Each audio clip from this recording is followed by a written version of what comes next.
pessoal, sejam todos muito bem-vindos. Mais um painel da Brabantec 2023. Eu soube há pouco que a gente já bateu o recorde de público, né? Era previsto para os 3 dias ter mais de 30 mil pessoas e alcançamos essas 30 mil nos 2 primeiros dias, né? Então, bacana estar aqui com todos vocês. Bom, para abrir essa tarde de debates, né, na trilha ESG, direciona a sociedade inclusiva, diversa e sustentável, nosso tema de agora é a bioeconomia e a relação com os créditos de carbono, além do cerco ao desmatamento no Brasil e no mundo. Então, a bioeconomia tem como premissas básicas, práticas que aceleram a descarbonização nos sistemas de produção e contribuem para substituir combustíveis fósseis e não renováveis por energia limpa. A OCDE, a Organização para a Cooperação e Desenvolvimento Econômico, calcula que a bioeconomia já movimenta mais de 2 trilhões de dólares e gera 22 milhões de empregos globalmente. No Brasil, pode movimentar 284 bilhões de dólares por ano, segundo um estudo da Associação Brasileira da Bioinovação, que é a BBI, em parceria com algumas organizações, entre elas a Embrapa Agroenergia, que vai estar conosco daqui a pouco. O desmatamento, como muitos de vocês acompanham, é o fator-chave a ser endereçado. Estima-se que 45% das emissões de gases de efeito estufa no Brasil vem do desmatamento e da degradação do solo, sendo que grande parte desse desmatamento é desmatamento ilegal. Bom, o cerco está se fechando globalmente, na União Europeia há algumas semanas, um dos principais mercados para a agropecuária brasileira, uma nova regra já proíbe a importação de commodities ligadas ao desmatamento, legal ou ilegal. E os bancos também já têm uma atuação de bastante tempo nessa agenda. A Febraban e os bancos criaram uma autorregulação desde 2014 e há algumas semanas, por exemplo, também lançamos um novo protocolo que inibe a concessão de crédito a frigoríficos e matadouros que comprem carne de abate de áreas provenientes de desmatamento ilegal na Amazônia e no Maranhão. Esse compromisso voluntário já tem adesão de mais de 20 bancos, né? Naturalmente, há muito ainda a ser feito. Então, para conversar hoje sobre bioeconomia e a descarbonização, eu convido a palco Isabela Teixeira, que é ex-ministra do Meio Ambiente e integrante do Conselho de Administração do BNDES. Obrigado, Isabela, por estar conosco. Também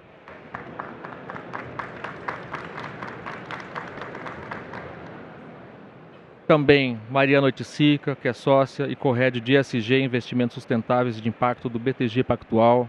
Obrigado, Mariana. Mônica Monteiro, vice-presidente da Caixa. E Alexandre Alonso Alves, que é o chefe-geral da Embrapa Agroenergia, empresa brasileira de pesquisa agropecuária.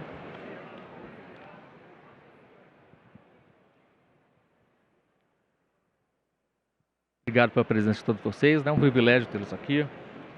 Bom, quero começar com uma pergunta para cada um, né, endereçando aqui já um tema e um cenário geral. A bioeconomia no Brasil já prova o impacto desde os anos 70, com o etanol, e nesse sentido, se ela for bem estruturada e com os estímulos adequados, pode contribuir para a solução de questões climáticas que são urgentes no nosso país, e aí globalmente, e ameaçam o futuro, né? Também, por outro lado, pode gerar divisas para o país, com produtos, com tecnologia, patentes.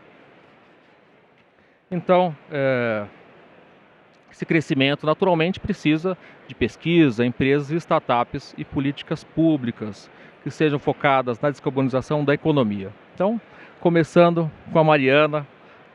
Mariana, quero um pouco ouvir qual é o olhar do BTG para esses investimentos sustentáveis. Obrigada. Bom, é um prazer estar aqui. Obrigada pelo convite mais uma vez, Amaury.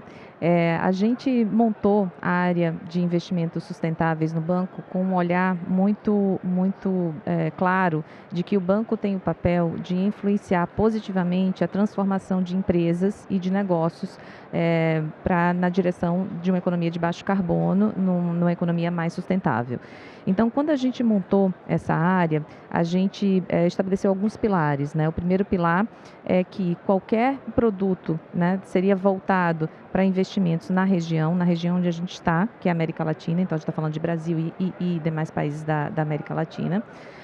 O segundo pilar é que os investimentos, eles deveriam ser tão rentáveis quanto os investimentos tradicionais. A gente acredita nisso, que o investimento sustentável, para ele ser sustentável, você não tem que abrir mão de nenhuma rentabilidade, pelo contrário.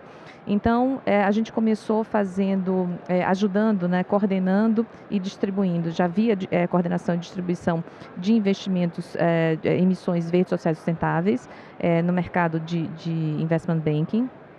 A gente aumentou esse trabalho fazendo toda a parte de educação das empresas ou ajuda, auxílio às empresas que queriam fazer emissões verdes sociais sustentáveis com objetivos claros, conversando com os principais problemas, né, e desafios de cada um dos setores. Então essa foi uma frente que a gente desenvolveu.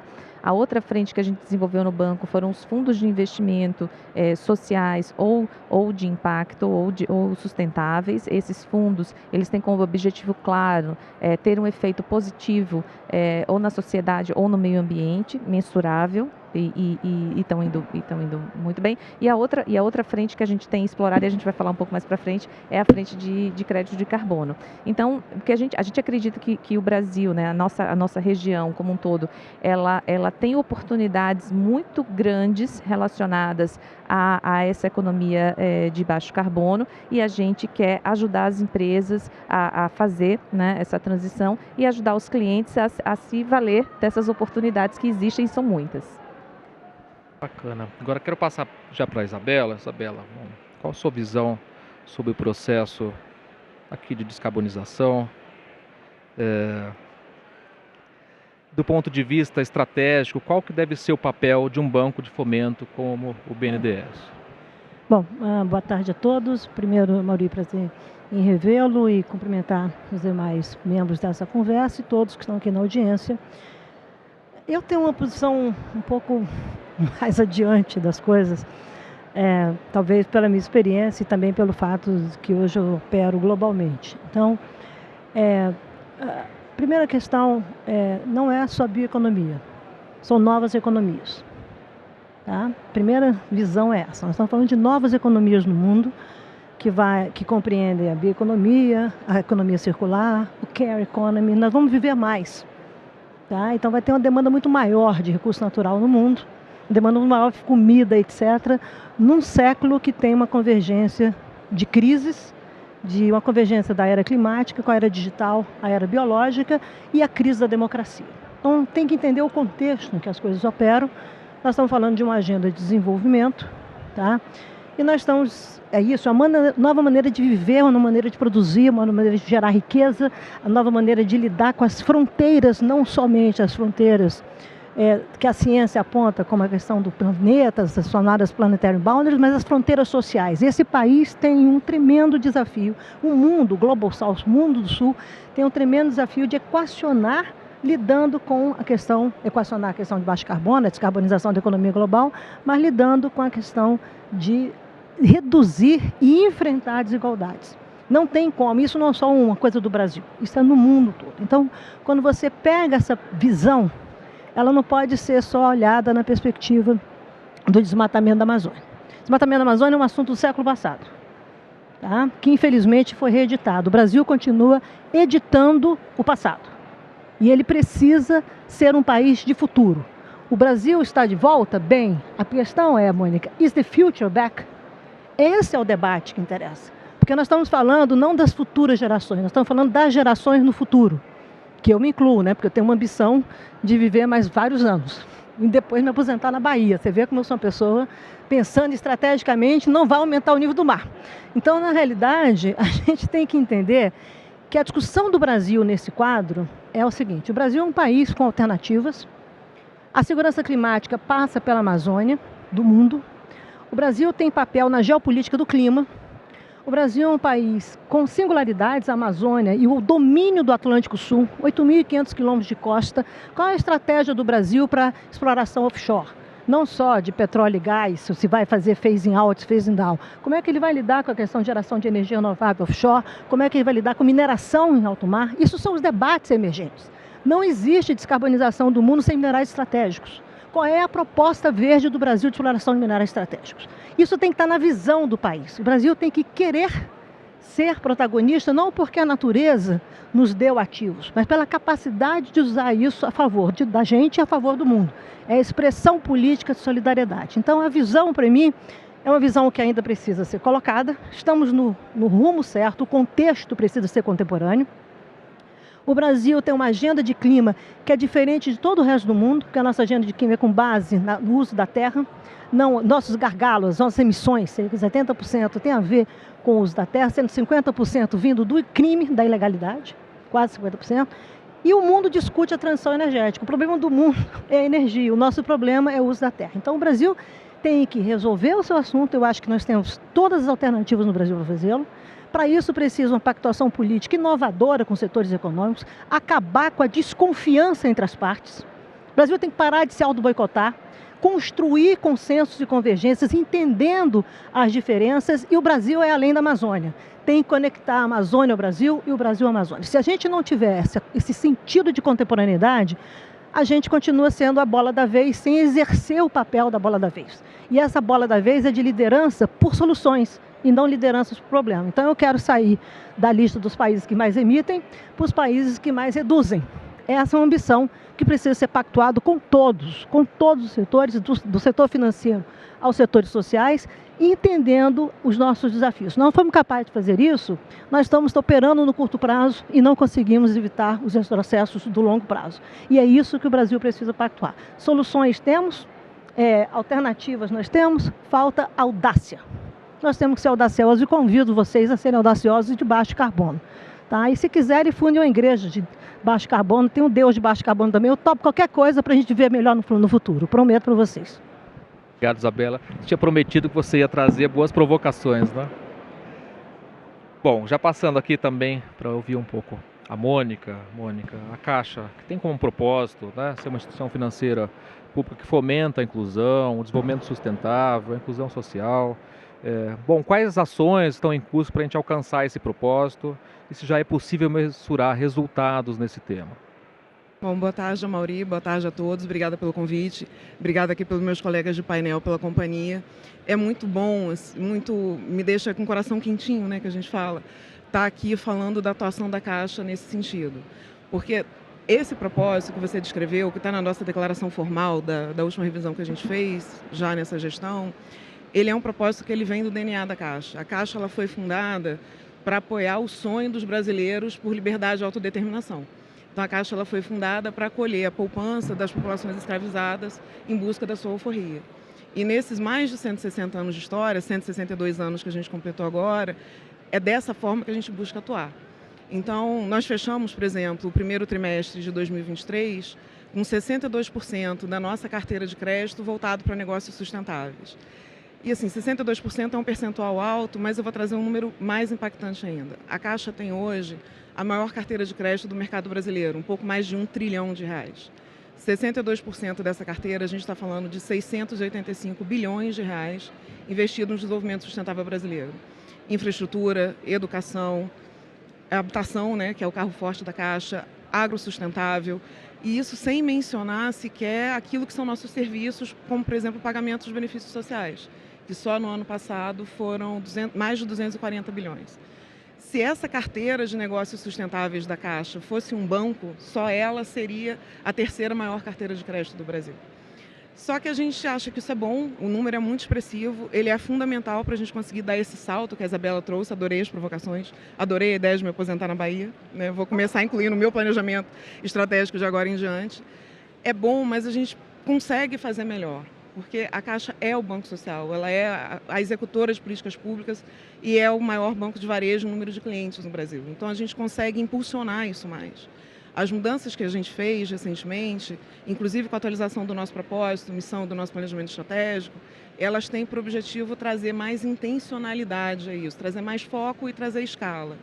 E como é que a gente está procurando fazer, né? A gente desenhou a nossa estratégia de sustentabilidade para os próximos anos com base em 4 eixos temáticos. Justiça climática, a Isabela trouxe muito bem, os impactos mais negativos da mudança do clima estão nas populações mais pobres, que é a nível planetário, né, no sul global, que é a nível nacional, são as populações que estão em áreas de encosta, em área onde o nível do mar vai subir, em área de estresse hídrico, por exemplo.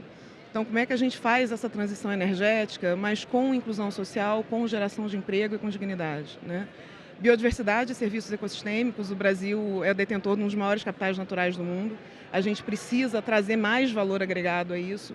Eu acho muito boa a discussão do hidrogênio verde, dos créditos de carbono, mas são commodities. Eu acho que o Brasil tem possibilidade de ser mais do que um exportador de commodities, ainda que sejam commodities verdes. Cidadania e empreendedorismo, né? A gente está falando aqui de dar cidadania, apoiar a cidadania plena para a população brasileira.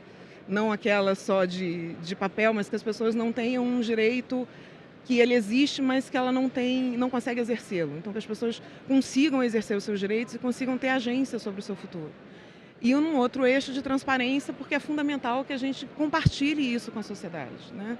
E aí pensando em 3 focos de impacto, que são finanças sustentáveis, como é que a gente consegue desenvolver novos produtos, rever o nosso portfólio para conseguir alavancar ainda mais esse resultado, né? Vamos pensar aí num sonho, num futuro em que 100% da nossa carteira esteja voltada para o desenvolvimento sustentável. Um eixo de cultura e estratégia, a gente está falando de uma empresa que tem 87 mil empregados, então o nosso exercício, o nosso desafio de levar essa cultura de sustentabilidade para todo mundo é bastante grande. Então a gente precisa também internalizar isso, né, com todos os nossos colegas, todos os nossos colaboradores. E um terceiro eixo de impacto, que é o de diálogo e engajamento. Ninguém consegue superar esses desafios sozinhos, né? Então, é parte até do meu trabalho aqui, conversando com vocês hoje, né, conversando aqui com a plateia e corajosa que desafiou o soninho depois do almoço para estar aqui com a gente, que é justamente trazer mais pessoas para essa conversa. E com isso a gente conseguir desenvolver ações com mais escala e com mais, enfim, com mais profundidade, com mais sustentabilidade, né, em termos de duração. E assim, a gente sabe que existe um desafio tecnológico com relação à sustentabilidade, mas a gente enxerga que esse não é o maior desafio. O maior desafio é equacionar o apoio financeiro a isso. Então a Caixa quer e a Caixa vai, né, assim, tem plenas condições de continuar liderando no Brasil, né, no sistema financeiro nacional, essas ações para que a gente cada vez mais consiga ter um desenvolvimento de fato sustentável. Bacana.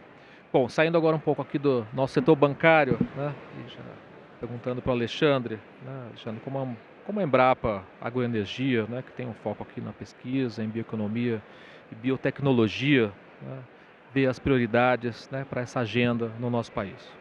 Perfeito. Primeiro, cumprimentar você, Amaury, e agradecer à FEBRABAN pelo convite para participar desse evento.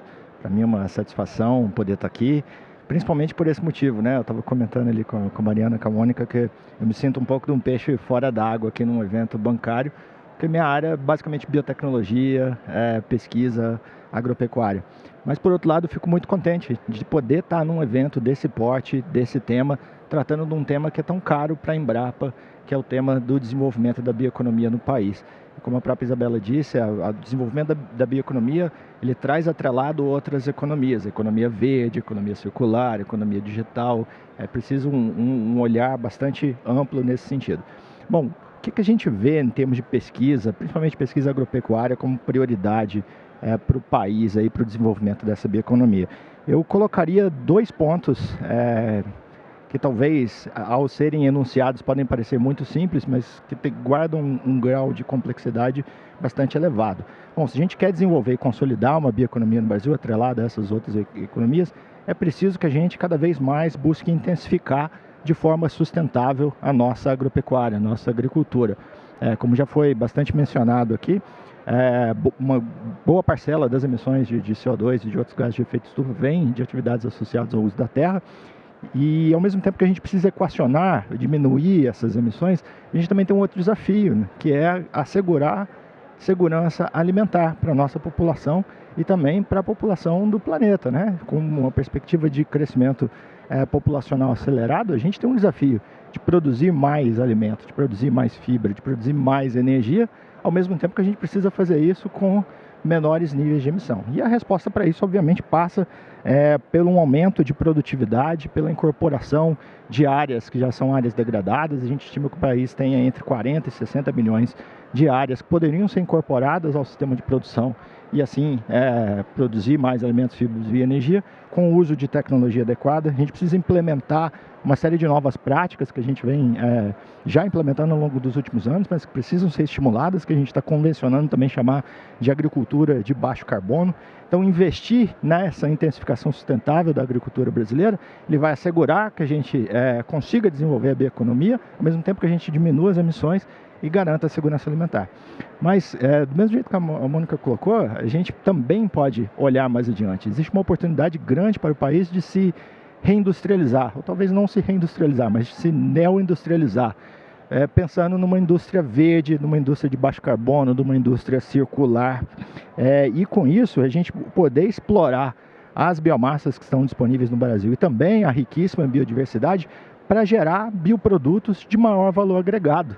A gente sabe que a complexidade da indústria, da economia de um país, ele está diretamente associado ao grau de desenvolvimento dos países. Então a gente precisa buscar, ao mesmo tempo da intensificação sustentável, um processo de reindustrialização verde, baseado nessas premissas de circularidade, de baixo carbono, de agregação de valor, exploração sustentável da biodiversidade. Ao fazer essas duas coisas, a gente ataca o ponto de transição energética, que o Brasil já é líder bastante avançado em termos de substituição de combustíveis fósseis por combustíveis não somente de origem renovável, mas biorrenovável, como a gente também transiciona para uma economia de baixo carbono. O Maurício citou um estudo que a gente conduziu na Embrapa, junto com a BBI e outros parceiros. A gente estimou que no melhor dos cenários, que era um cenário 3, no qual a gente tem uma boa parcela das energias do Brasil sendo produzida a partir de fontes biorrenováveis, e a gente possa, numa indústria baseada em biomassa, em biodiversidade, gerar biosubstitutos e outros, que o país poderia gerar um incremento de receita da ordem de 284 bilhões anuais, gerando uma redução de carbono na faixa de 500 milhões de toneladas de CO2 equivalente. Então, fazer esse movimento de intensificar a agricultura e de reindustrializar, ele não é somente uma demanda, mas ele é aproveitar uma oportunidade que o país tem. Agora, eu disse que pode parecer simples ao enunciar esses dois pontos, mas, na verdade, boa parte dessa intensificação da agricultura e da reindustrialização verde exige algo que a gente tem chamado de bioinovação, de aplicação de biotecnologia industrial, desenvolvimento de bioprocessos. E isso passa por um investimento maciço em uma priorização de ciência, tecnologia e inovação no Brasil. A gente precisa, com a visão de futuro que a própria Isabela colocou, priorizar também investimentos em ciência e tecnologia para que a gente possa consolidar essa bioeconomia, gerando novas oportunidades de receita, de negócios, mitigando emissões de gases e gerando, sobretudo, desenvolvimento econômico, social, em prol do nosso país. Essa é a visão que a gente tem de quais seriam aquelas prioridades, Amorim. Bacana. Bom, agora mudando para um novo bloco aqui de perguntas, acho que os bancos, como várias empresas e vários outros setores, também têm assumido compromissos de descarbonização, de neutralidade de emissões. Nosso último levantamento, já são 19 instituições financeiras que assumiram os compromissos do Net Zero Banking Alliance, coordenado pela UNEP-FI. Outros assumiram outros compromissos, sem essas metas específicas, mas a gente tem avançado bastante. Naturalmente tem um desafio, aqui olhando na perspectiva do setor bancário, não são só a neutralização de emissões internas de um banco, porque isso é mais fácil, mais simples, mas o desafio é a carteira com os clientes, de carteira de crédito e investimentos. Então, olhando um pouco das rotas para 2030 e adiante, queria ouvir um pouco como cada instituição tem trabalhado, enfim, quais são os desafios mapeados. Começar pela Isabela, do olhar aqui de BNDES. Bom, eu vou falar como conselheira do banco, Eu sou diretora do banco, portanto eu estou lá com a responsabilidade de influenciar o banco. Eu me tornei uma influencer. Cheguei à conclusão que é um pouco isso.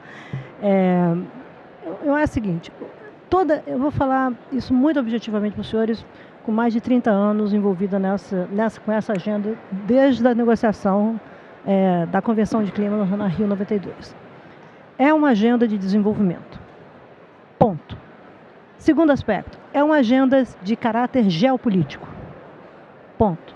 Terceiro, é uma agenda que envolve cooperação internacional, ou seja, vai além de política externa. Todos os atores nessa sala, vocês exercem papel na cooperação internacional, porque as coisas não estão mais circunscritas aos desenhos formais que existiam da relação com o Estado. É uma agenda que demanda uma modernização do Estado brasileiro, não só do Estado brasileiro, de todos os países do mundo. É uma agenda que tem que ser percebida que vai exercer papel estratégico quem tiver a visão estratégica, a inteligência de uma descarbonização na cabeça. O banco, o BNDES, é um banco de desenvolvimento essencial para essa equação. E o Brasil, se a gente olhar o Brasil estrategicamente, como eu olho, o Brasil pode ser nessa agenda um construtor de pontes, que a gente chama de bridge, na questão de segurança alimentar. Isso é muito claro. O Brasil pode ter uma aliança de produtores, países produtores de alimentos, junto com a discussão de erradicação da fome. Tá? E eu não estou falando mais de agrobusiness, eu não falo mais isso, tá? Eu falo produção de alimentos em escala. Tem que acabar com esse vício de colocar ruralista, ambientalista, acaba com isso, isso é coisa velha. Tá? Nós temos que discutir produção de alimentos. E, obviamente, o Brasil também pode ser um broker, porque o Brasil é com alternativas. Onde é que o Brasil quer fazer as rupturas? E o banco tem que entrar exatamente com essa visão de descarbonização que está sendo trabalhada dentro do BNDES hoje, e adotando todos os instrumentos financeiros, tá, disponíveis e inovadores, com ousadia, que vai muito além de mercado de carbono. Mercado de carbono voluntário, regulado, está aí uma proposta, vem um pacote do Ministério da Fazenda, etc. Mas eu acho que tem discussões extremamente interessantes, acho que você vai me perguntar mais à frente, sobre Blended Finance, que é, na realidade, como alocar dinheiro. Nós somos uma sociedade contemporânea que vai ter que viver exposta a riscos. Então, a dimensão da palavra risco, do sentido político, risco, é extremamente estratégico, mais do que redução de custos, como era no século passado. Hoje todo mundo entendendo essa variável. E a segunda coisa é construir, como Banco de Desenvolvimento, no imaginário do brasileiro, uma nova narrativa sobre descarbonização, que não é tragédia. Ninguém aguenta mais tragédia. Tá? Ninguém. Eu sempre falo, quem vive de problema normalmente é delegado, juiz e psicanalista. Eu estou fora das três carreiras. Então, na realidade, eu acho que a gente tem que entender como que a gente chega, e a Caixa é estratégica, o BTG, todos eles, todos vocês, no chão, com a Dona Maria, o seu Pedro, o seu Antônio, e falar, olha, nós estamos financiando a sua casa, ou nós estamos com agenda de desenvolvimento, porque nós temos novos materiais associados a isso. E esse negócio é tão sério, que talvez vocês, um dos meus chapéus, eu co-presido um painel científico das Nações Unidas. Quem sabe aqui o quanto que a China usou de cimento entre 2011 e 2013? Vocês terem a dimensão do colapso de recurso natural no mundo. O que ela usou de cimento equivale ao que os Estados Unidos usaram no século XX todinho. Tem uma dimensão disso. Isso está nas equações de negócios. Então, é importante que a gente conecte as coisas. Eu acho que o banco vem com essa visão, é isso que nós estamos trabalhando, entendendo não só as novas economias, mas a transformação das economias que estão aí, que geram emprego, que são competitivas e que precisam se transformar para estarem no futuro também. Tá? Tem gente que vai ficar para trás, quem vai ficar para trás tem que ter phasing out, mas quem pode se renovar, quem pode estar na transição industrial, quem pode se apropriar de novas dinâmicas econômicas, tecnológicas e continuar gerando emprego nesse país, eu acho que a gente tem que entendendo, baseando-se naquilo que nós queremos como sociedade. O Brasil precisa ter os seus interesses pactuados com a sociedade brasileira nessa agenda. Não é fazer fotossíntese agarrando árvore, vou usar aqui uma expressão direta, é a qualidade de vida, como nós vamos viver melhor no futuro. Isso depende das nossas escolhas hoje. Eu acho que o BNDES se abre hoje para essa conversa de uma maneira muito diferente. Portanto, o debate vai além de Fundo Amazônia, o debate vai além de Fundo Clima, o debate vai para os novos instrumentos financeiros, os novos fundos, as novas maneiras de se relacionar com o setor privado, de ter credibilidade, de confiar, de pactuar e de trabalhar junto. Se não for capaz de fazer isso, gerar desconfiança, briguinhas, picuinhas, eu sugiro pegar o túnel do tempo, fica no século passado e deixa a gente ambicionar o século XXI, porque já tem crise pra caramba e acho bom a gente solucionar. Então, acho que o banco vem por aí, é isso que nós estamos trabalhando duramente, a compromisso social, enfim, toda a agenda, mas isso tem que ser conciliado no modelo de governança climática no Brasil, que ainda tem muitas assimetrias, mas eu espero que essa articulação de Brasília aconteça, mas a articulação nossa, da sociedade brasileira, além dos ambientalistas, precisa acontecer. Então, eu convido que vocês sejam, de fato, parte desse país novo, que vai surgir, que está vindo, vem com uma gente bronzeada, mostrando o seu valor, e que eu posso dizer o seguinte, é uma expressão de soft power no mundo incrível, e o mundo quer essa solidariedade do Brasil, porque nós somos provedores de soluções. Deixa problema para os outros e vamos lá encarar esse futuro que vai ser melhor que a gente viveu até agora. Muito bom. Bom, passar para a Mônica e depois ouvir a Mariana. Sim, falar depois da Isabela é um desafio, né? Então, primeiro eu vou começar dizendo que acompanho a relatora integralmente e vou entrar em algumas questões mais operacionais desse processo de descarbonização da Caixa, né? A gente tem 2 compromissos, um de descarbonização das nossas emissões de escopo 1 e escopo 2, ou seja, aquelas associadas às nossas operações, né, diretas, até 2028, e outra de descarbonização total, incluindo a nossa carteira de crédito até 2050, que está alinhado com a NDC brasileira, né? E aí, várias coisas estão sendo feitas com relação a isso. É óbvio, assim, me parece óbvio por enquanto, que em algum momento a gente vai precisar lançar mão de compensação, de usar algum crédito de carbono. Mas a gente quer fazer todo o esforço que a gente conseguir fazer de redução antes de chegar na compensação. Então, a Caixa hoje ela já opera 163 usinas fotovoltaicas em agências e caixas culturais e uma fazenda fotovoltaica que geram anualmente 17 gigawatt-hora, né? 3% do consumo da Caixa, né? 17 gigawatts é um número grande, mas ainda 3%. Então, a gente pretende ampliar esse uso de energia, né? A gente tem algumas melhorias de processo, melhorias de eficiência, e aí trazendo até um pouco do que a Isabela falou, isso não é só uma ação de uma empresa ou de um banco, é uma ação que precisa mexer com todo mundo e uma relação ganha-ganha. Então, a gente tem, por exemplo, ações de eficiência de distribuição e controle de numerário de dinheiro, né, nas agências e nas lotéricas. A gente conseguiu otimizar isso de tal forma que o volume de caminhões fortes que a gente dispara passou a ser muito menor.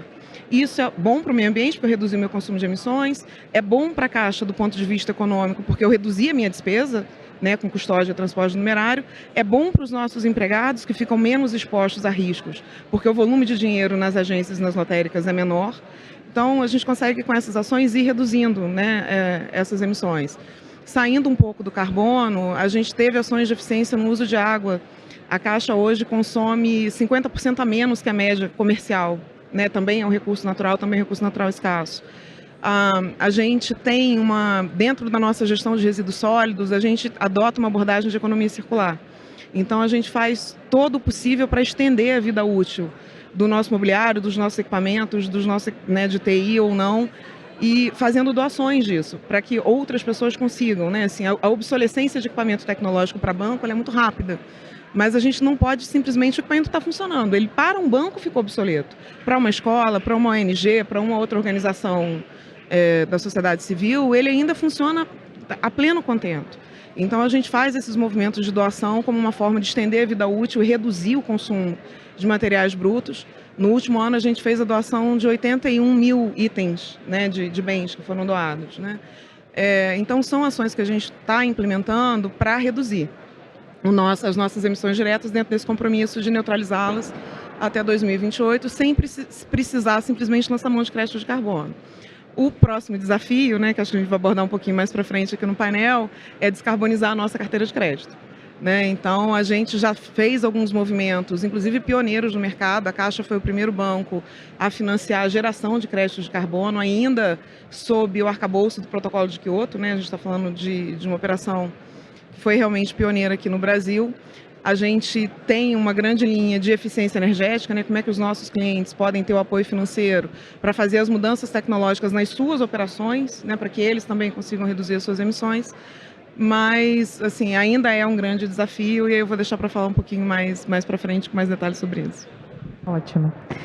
Bom, em relação a como é que a gente tem lidado, né, com esse tema, pensando para o futuro, a gente acredita bastante em engajamento, né? Então, a gente tem um time de ESG fantástico, que está no banco desde 2015, né? A pessoa que montou a área junto com a gente, a Rafaela. E a gente faz muitas políticas parecidas com as que você falou em relação ao escopo 1 e 2, mas o mais importante e desafiador, de fato, é a carteira de crédito. Então, a gente acredita no engajamento. Como é que a gente faz isso? A gente pode simplesmente negar uma operação de crédito, essa é a via fácil.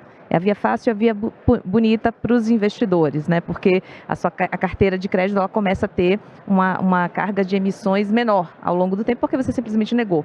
Só que a gente acredita que se a gente consegue viabilizar uma operação de crédito e engajar a empresa, trazer a empresa para uma solução ou para um caminho de descarbonização que seja factível economicamente, isso tem mais valor do que simplesmente negar a operação. É disso que a gente acredita, é nisso que a gente acredita. E a gente tem 19 políticas, que são públicas, até está no próprio site do banco, relacionadas à aprovação de crédito. E a gente segue essas políticas. E quando tem algum risco específico que a gente enxerga, ou quando existe alguma oportunidade, que é o que a Isabela falou, né, de melhoria daquela empresa em relação às boas práticas daquele setor, a gente faz essa chamada do cliente e a gente mostra para o cliente que tem essas oportunidades. Então, não só a gente ataca o risco, como também a gente, eventualmente, aprova o crédito de acordo com condições que façam com que a empresa reduza as emissões ou vá para um caminho de melhoria sustentável, ou seja, que a empresa consiga sustentar isso, não seja algo de curto prazo, mas sim de longo prazo. E o outro ponto que eu acho que é super importante é que a gente consegue fazer com que a empresa ela passe a olhar as boas práticas como uma maneira de fazer negócios e uma maneira de extrair valor. Então é nisso que a gente acredita, é isso que a gente tem feito em relação às nossas carteiras de crédito, pouco a pouco, setor a setor, porque não dá para fazer tudo de uma vez. Então a gente começa por um setor específico e ao longo do tempo a gente vai aumentando para outros setores. Muito bom, acho que esse é um ponto super importante, né? Promover, não só gerenciar os riscos, mas também promover essa transformação, essa mudança, né? Bem mencionaram. Bom, mudando agora, né, Alexandre, comentando aqui um pouco sobre, né, novo desmatamento, queimadas ilegais, né, para o uso na agropecuária, enfim, né, tem sido um grande desafio e quase metade das emissões de gases de efeito estufa no país. A gente tem um grande desafio aqui a superar. Quais ações específicas a Embrapa tem conduzido, né, com esse foco, com esse objetivo? Bom, Mauri, primeiro para responder essa pergunta, acho que é importante a gente ter bastante claro, ou ter clareza no qual o papel da Embrapa como empresa brasileira de pesquisa agropecuária, né? A Embrapa ela existe basicamente para gerar conhecimento e para desenvolver tecnologias em benefício da sociedade brasileira, tecnologias obviamente agropecuárias. Então, tratando de desmatamento, acho que é importante a gente colocar aqui uma das contribuições ou uma das ações que a Embrapa tem feito é fornecer a melhor ciência, os melhores dados, os melhores modelos, para que a gente possa ter as melhores políticas, os melhores programas, as melhores legislações. A Embrapa colaborou bastante, por exemplo, com o estabelecimento do atual Código Florestal brasileiro, entre tantas outras legislações. Esse é um papel que a gente continua fazendo. Propriamente dito, do ponto de vista de desenvolvimento de tecnologia, a Embrapa tem trabalhado, por exemplo, na questão de ordenamento territorial, ou seja, baseado nas características edafoclimáticas, de clima, solo e etc., aonde produzir quais culturas, como aproveitar melhor as vantagens comparativas, transformá-las em vantagens competitivas. E, obviamente, essa é uma informação bastante rica, porque se você é mais assertivo ao introduzir um novo cultivo, uma nova criação de uma determinada espécie, você consegue obter níveis de produtividade maiores. Um outro ponto que a Embrapa vem atuando também, que tem uma relação direta com esse ponto de combate ao desmatamento, é com a própria questão do zoneamento de risco agroclimático, né? A Embrapa implementou uma política hoje chamada de ZARC, né?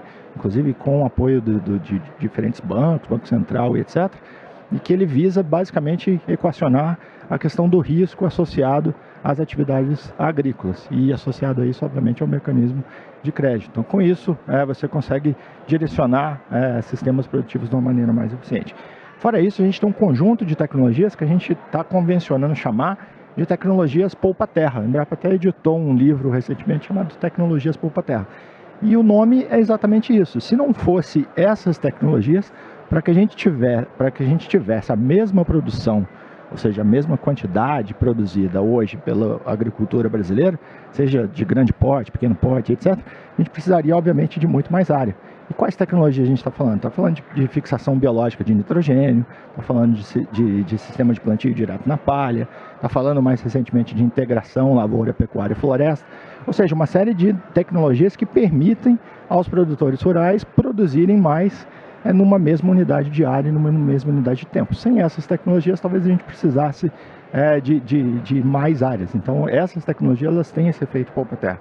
E mais recentemente, a gente tem investido muito no contexto de desenvolvimento de novas biotecnologias, que acrescentem uma característica de maior resiliência às variedades, ou seja, que você consiga aproveitar áreas que não tenham talvez uma aptidão tão boa, mas que com um grau de resiliência maior incorporado a essas plantas você possa atingir níveis de produtividade mais elevados. Fora isso, a gente tem desenvolvido um conjunto de novas tecnologias visando a reincorporação no sistema produtivo de áreas degradadas. Eu já mencionei para vocês que a gente tem aí 40, 60 milhões, dependendo da fonte. Então você consegue reintroduzir essas áreas.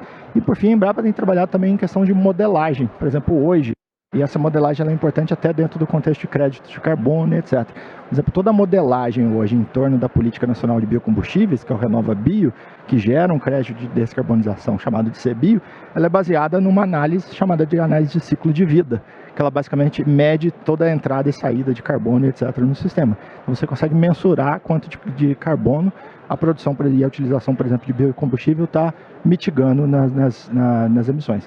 Então, por que eu estou falando isso tudo? Esse conjunto de ações ele tem um efeito indireto muito importante do ponto de vista de controle e combate ao desmatamento, porque a partir desse conjunto de tecnologias, a gente hoje consegue vislumbrar um cenário em que a gente vai, por meio daquele processo de intensificação sustentável, chegar, por exemplo, a dobrar a produção agrícola brasileira sem que necessariamente a gente precise incorporar uma quantidade relevante de área, buscando aumentos de produtividade. Então, nesse sentido de produzir conhecimento e tecnologias, é basicamente como a Embrapa tem atuado.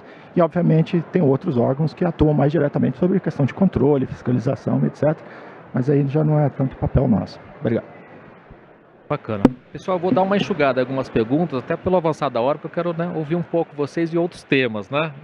Então, agora avançando aqui para uma outra discussão, né? Quero começar pela Isabela, né? Isabela tem uma experiência enorme, não só do Brasil, mas também internacional, Isabela, né? Como tem sido a evolução da agenda global de financiamento climático? Enfim, queria te ouvir um pouco. Quais são as discussões no âmbito do G20? Daqui a pouco o Brasil assume a presidência do G20. Né? Bom, vamos lá. Eu vou colocar isso da seguinte questão. O Brasil, como eu disse, é um país com soluções, com singularidades, e que carece de uma audácia para ser dono do seu destino, né? A gente é muito mais hoje refém do que os outros pensam do que a gente pensa disso, né? E obviamente se tem o desmatamento como um driver poderoso nessa história. Primeira sugestão para poder te responder objetivamente, a gente precisa não só deixar o desmatamento para trás, né, mas ter uma consciência do que isso significa como responsabilidade nossa. Quando a gente fez Paris, o Acordo de Paris que eu negociei e chefei a delegação brasileira, as emissões de desmatamento eram 15% das emissões globais do Brasil. Então a gente conseguia enxergar os setores econômicos. Por isso que o Brasil apresentou a NDC mais audaciosa do mundo. Porque a gente fez uma estratégia de economy-wide e de uma agenda de desenvolvimento. Quando o desmatamento entra, parece que isso não é comigo, porque eu não sou criminoso, etc. É com todos nós. Hoje são 49% das emissões, 48% das emissões. Eu acho que a Embrapa deveria começar a fazer uma coisa muito interessante.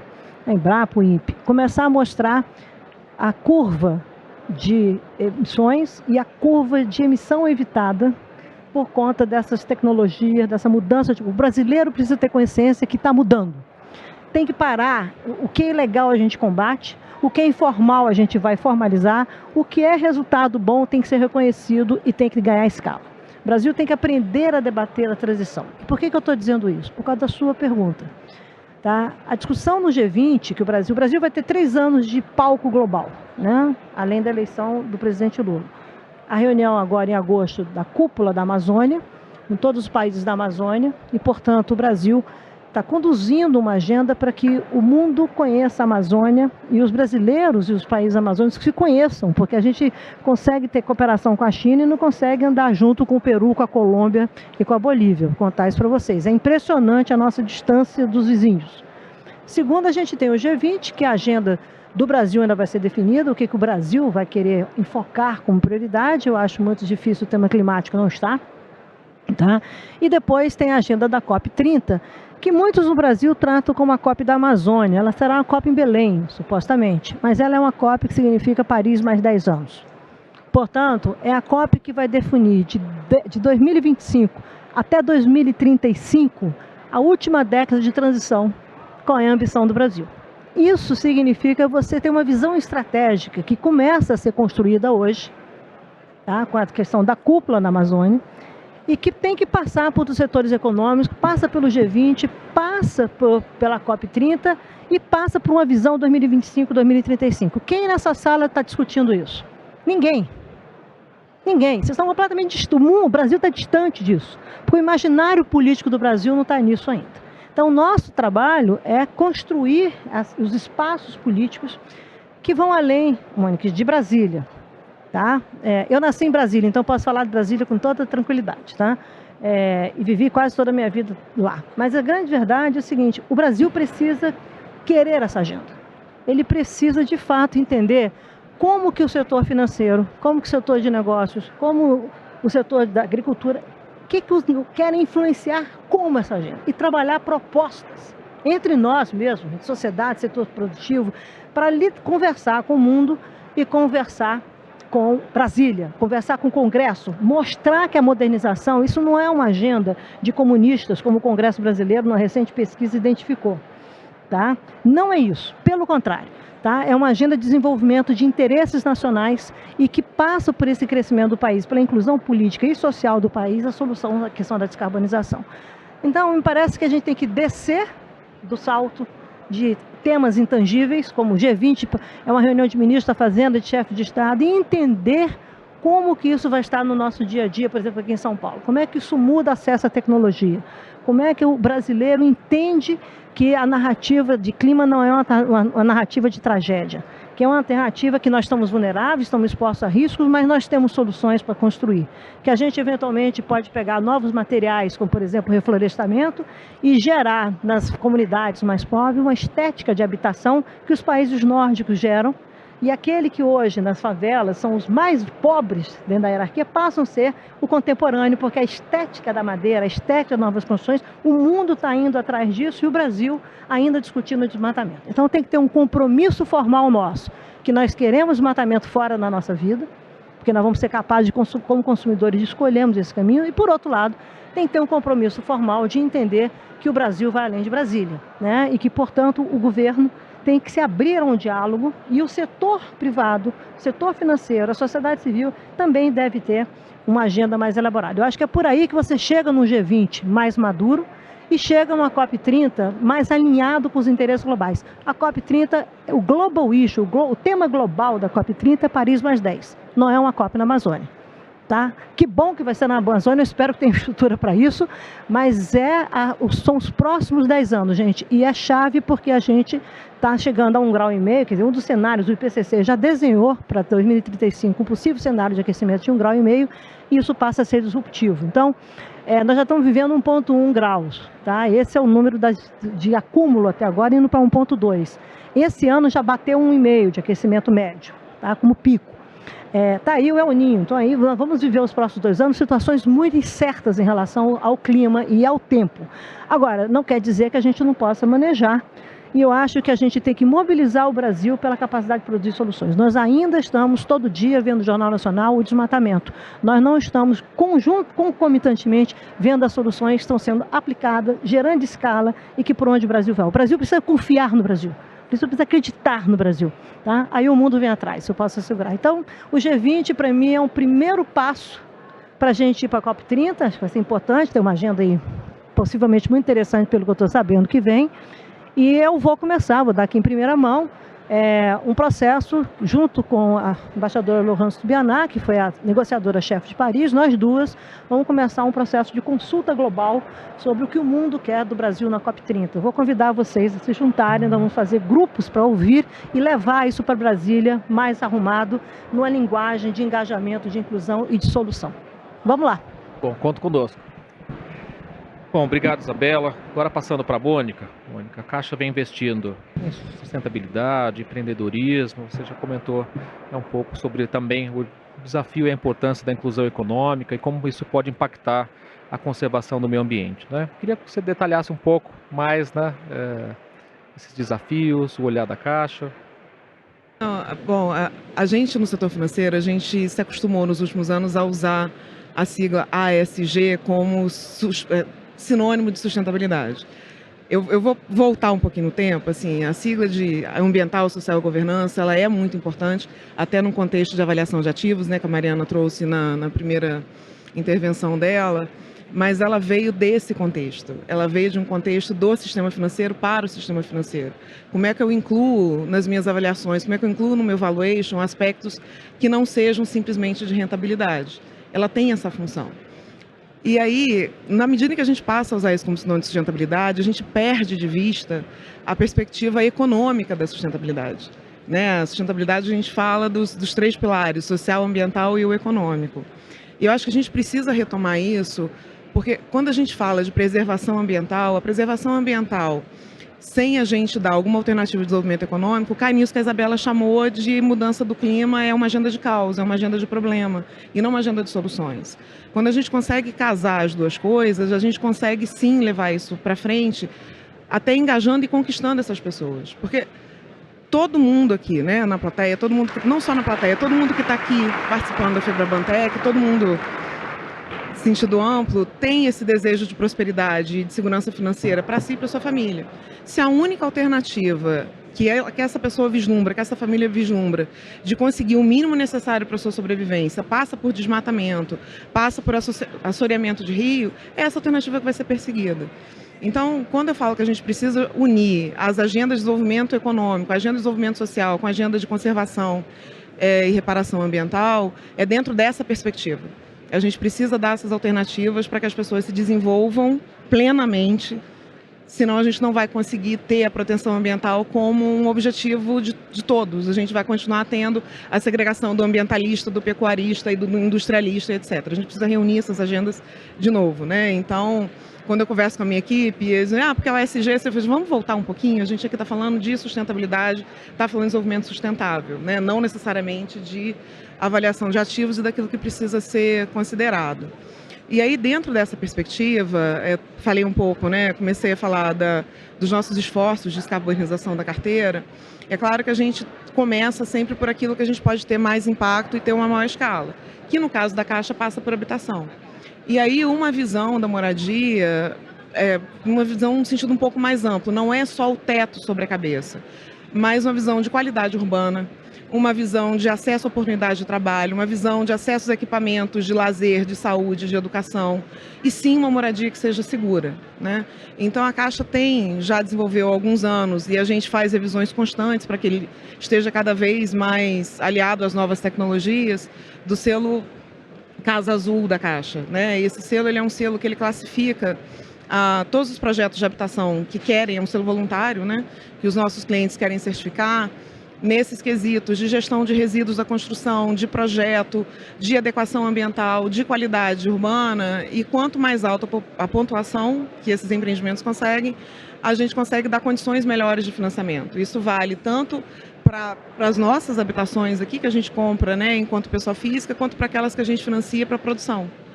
E existe o mesmo selo também para os municípios. Então, é uma forma da gente engajar os clientes naquilo que é o nosso carro-chefe, para que a gente possa trazer mais escala e mais impacto e ajudar a descarbonizar o setor da construção civil, que é um dos mais intensivos em uso de cimento, em uso de energia. Mais recentemente, a gente começou a fomentar a questão de retrofit, né, adaptação de edificações.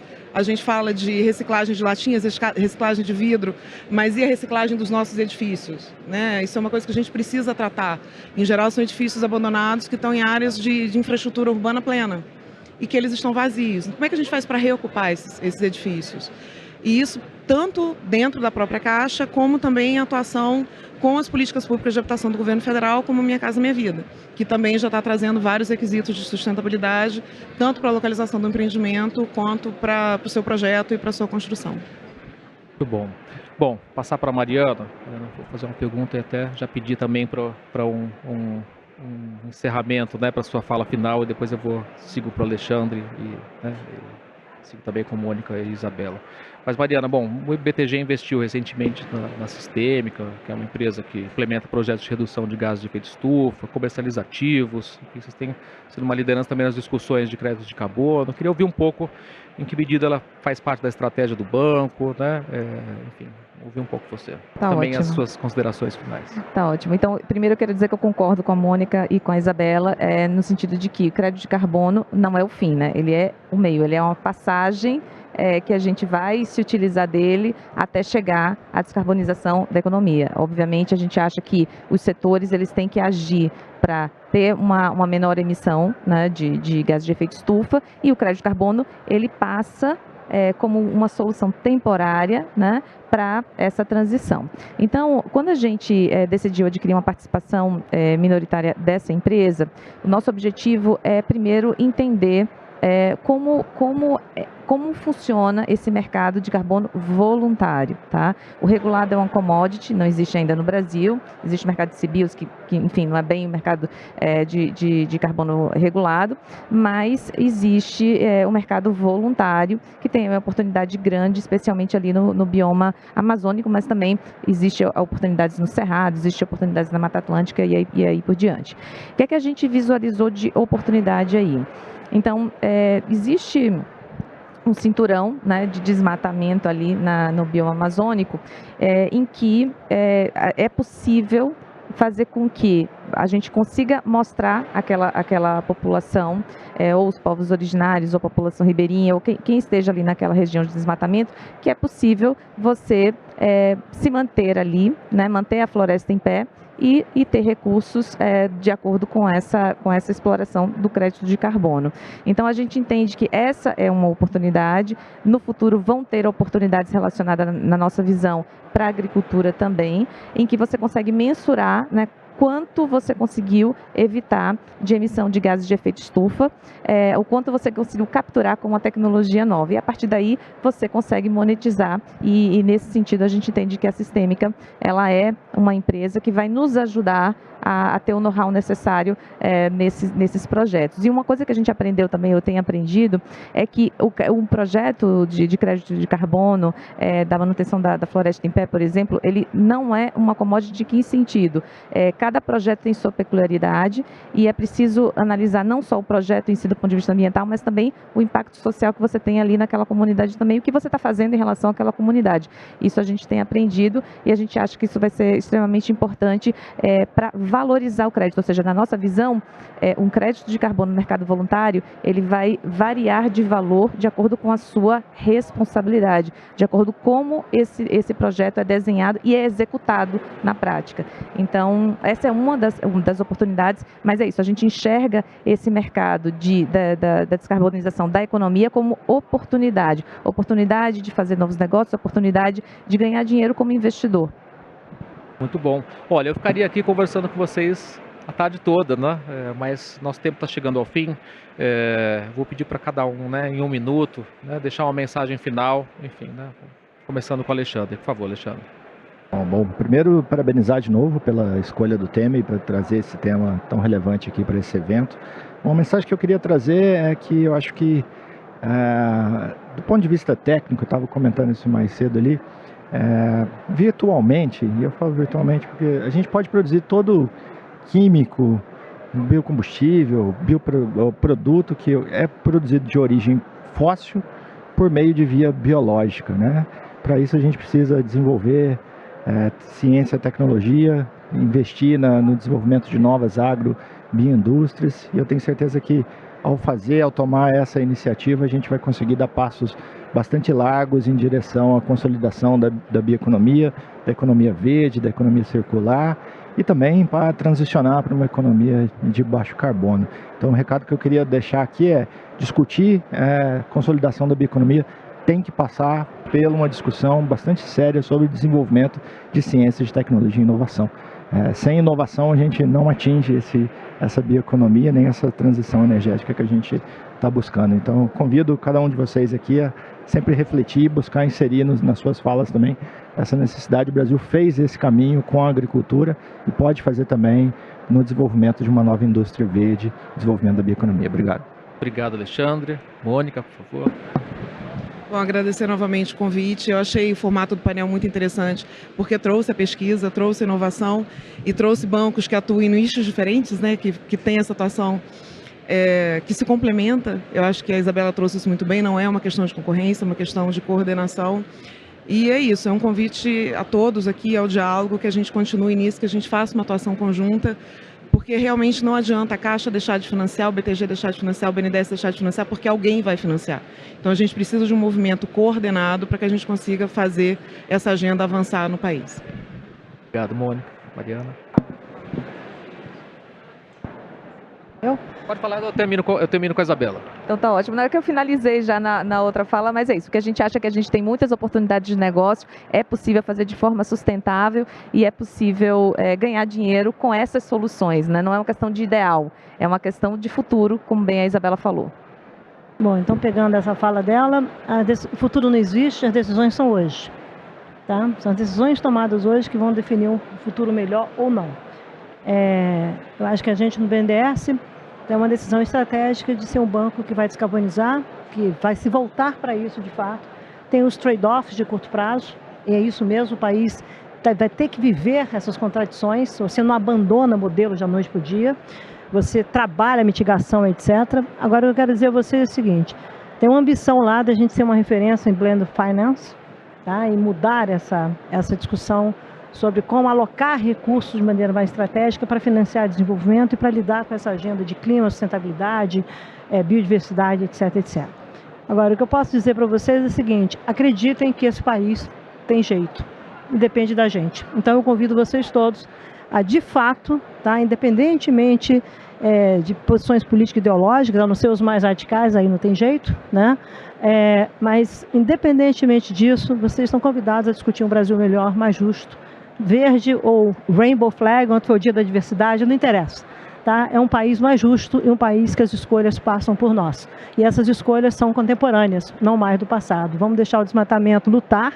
Eu tenho as menores taxas de desmatamento na minha gestão. Eu sei o que significa enfrentar o desmatamento. Hoje mudou completamente o patamar do crime organizado, das vulnerabilidades do país, etc. Se os brasileiros não vierem para exigir que a gente não quer comprar mais produto vindo de desmatamento e lutar e entender a complexidade de enfrentamento, a gente vai continuar vivendo no passado. Meu convite é que seja um Brasil em movimento, tá? Uma sociedade em movimento, para que a gente seja melhor. E esse mundo que está aí fora também, muito confuso, é complexo para burro. Tá? O Jornal Nacional não traduz 10% do que eu tenho que negociar, mas eu quero dizer para vocês o seguinte, tem jeito se o Brasil topar, e está nas nossas mãos topar. Então vamos lá, ser mais felizes, entendeu? E convido a todos vocês que sejam de baixo carbono mais felizes e namorem muito, beijem seus amores, porque é isso que vale da vida. O resto, deixa para lá. Quem cria problema, deixa quem cria problema. Vamos viver de solução e fazer os bancos também compartilhar melhor os seus lucros, né? Faz bem para o Brasil. Obrigado. Obrigado, Isabela. Bom, pessoal, privilégio ter vocês aqui conosco. Obrigado pela disponibilidade, por aceitar o nosso convite. Né? E agradeço a atenção de todos. Né? Fiquem atentos aos outros painéis de Febraban Tech 2023. Obrigado a todos.